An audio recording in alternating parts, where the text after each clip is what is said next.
Wow, thank you. Thank you. Thank you so much. Thank you. Hey, my name is Trevor. That's T-R-E-B-O-R. Yeah, apparently my dad's dyslexic grandfather's name was Robert. So he, being the clever and considerate father he is, decided Robert spelled backwards is a great name, and it would be an awesome way to honor old Grandpa Robert. Or Backwards Bob, as I've overheard him called a few times during hushed conversations about his hilarious dyslexic mishaps down at his tattoo parlor. Anyway, I've often wished his name would have been Leon. Leon backwards is Noel, and Noel is an awesome name. It has mysterious religious undertones with just a hint of Christmas spirit sprinkled on top. Noel. Or, they could have just named me Bob and kept the whole dyslexic thing an inside joke. I'm just kind of glad his name wasn't Dick. Can you imagine being called kid your entire adult life? Hey, kid! How humiliating. I guess the name Allah would have worked out pretty good, but who needs that kind of pressure, right? Okay, that's enough about old Grandpa Robert.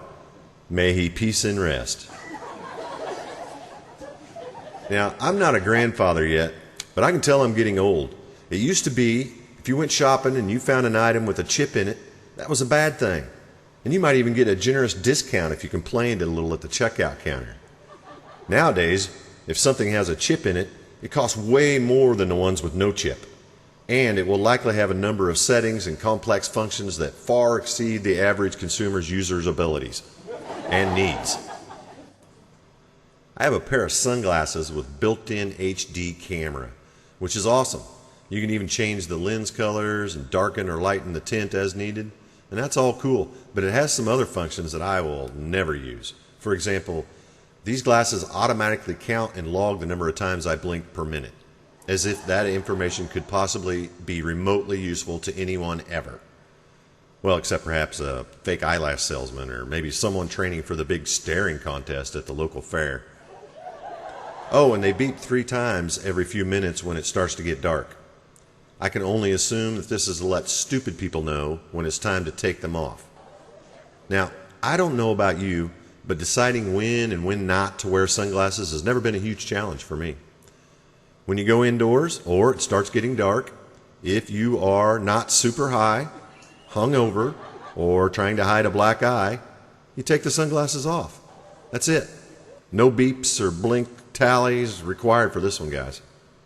Oh, and the beeping is super annoying, especially when you're stoned, because the entire point of wearing your sunglasses indoors or after dark is to avert people's attention away from your beady little ganja-glazed eyeballs. Maybe even make a few people think, hey, I think that guy's a famous actor or musician. But let me tell you, folks, unless you happen to begin walking in reverse precisely when these things start beeping, you are going to get more attention than any stoner amongst strangers in public cares to attract.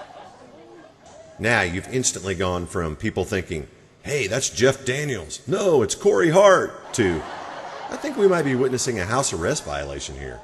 Over a bag of corn chips and a can of bean dip? I heard one guy step back and tell everyone, hey, give him some space. This blind man has collision avoidance sensors built into those glasses. I just kind of turned their way and said, yeah, they have a chip in them. All right, people, that's my time. Hey, this is Trevor. Thanks for coming out. Have a safe trip home. Peace.